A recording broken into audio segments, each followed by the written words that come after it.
High প্রিয় শিক্ষার্থী বন্ধুরা, আজকে তোমাদের সাধারণ গণিতের সাজেশন দেব। যারা 2025 এর পরীক্ষার্থী আছো, আজকের ক্লাসে তোমাদের 7টা অধ্যায় দেখিয়ে দেব।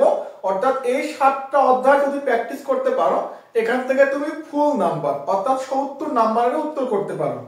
তো সেই 7টা অধ্যায় কোনগুলো?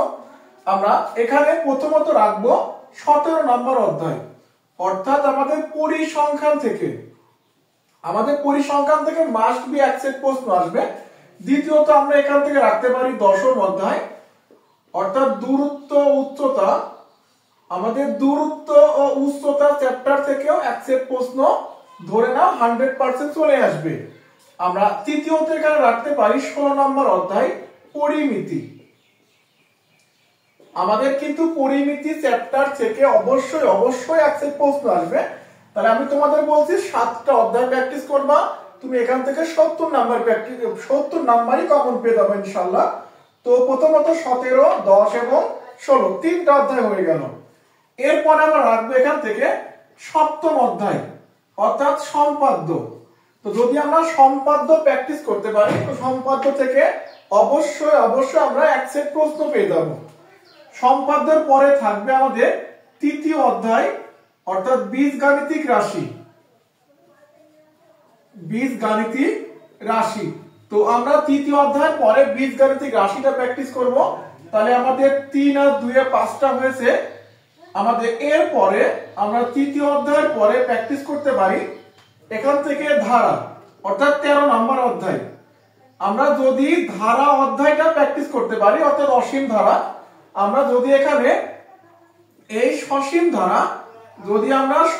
ধারা অধ্যায়টা প্র্যাকটিস করতে পারি, তাহলে ধরে নিতে পারি এখান থেকে আমরা আরো অ্যাকসেপ্ট প্রশ্ন পেয়ে যাব ইনশাআল্লাহ।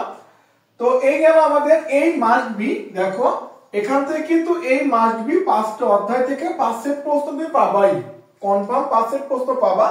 এর সাথে আমরা এক্সট্রা করে কোনটা রাখতেছি, এখানে 13 নম্বর অধ্যায় রাখতেছি, তাহলে হয়ে গেল 6টা। এর সাথে আমরা একটা অধ্যায় রাখবো, এটা হচ্ছে আমাদের 8ম অধ্যায়ের বৃত্ত। আমাদের বৃত্ত থেকেও অ্যাকসেপ্ট প্রশ্ন আসবে।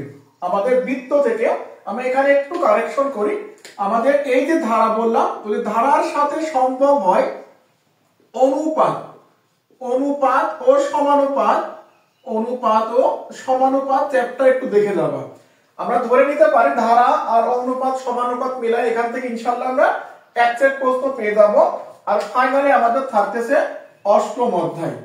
তো এই দেখো, তাহলে এখান থেকে আমরা 3টা আর এই 7টা অধ্যায় দিয়েছি। আমাদের কিন্তু পরীক্ষায় সৃজনশীল 7টাই লিখতে হয়। তো যদি আমরা 7টা অধ্যায় প্র্যাকটিস করতে পারি, এখান থেকে ইনশাআল্লাহ অবশ্যই আমরা 70 নাম্বারই কমন পেয়ে যাব। তো এই অধ্যায়গুলো বাসায় ভালো করে প্র্যাকটিস করো। আর এখানে দেখো ম্যাক্সিমাম অধ্যায়ে অর্থাৎ আমাদের দূরত্ব, উচ্চতা, পরিসংখ্যান, বীজগণিত, সম্পাদ্য, প্রায় এখানে বৃত্ত, প্রত্যেকটারই অধ্যায় ভিত্তিক কোন প্রশ্নগুলো বেশি গুরুত্বপূর্ণ তোমাদের পরীক্ষার জন্য। তো এই প্রশ্নগুলো সাজেশন কিন্তু অধ্যায় ভিত্তিক সাজেশন প্লেলিস্টে দেওয়া আছে। তো তোমরা সেগুলো দেখে বাসায় প্র্যাকটিস করো, আশা করি তোমাদের পরীক্ষা অনেক ভালো হবে। তো এতক্ষণ আমাদের সাথে থাকার জন্য ধন্যবাদ। আর বাসায় প্রচুর অঙ্ক প্র্যাকটিস করো, সমস্যা হলে কমেন্টে জানিও। ধন্যবাদ সবাইকে।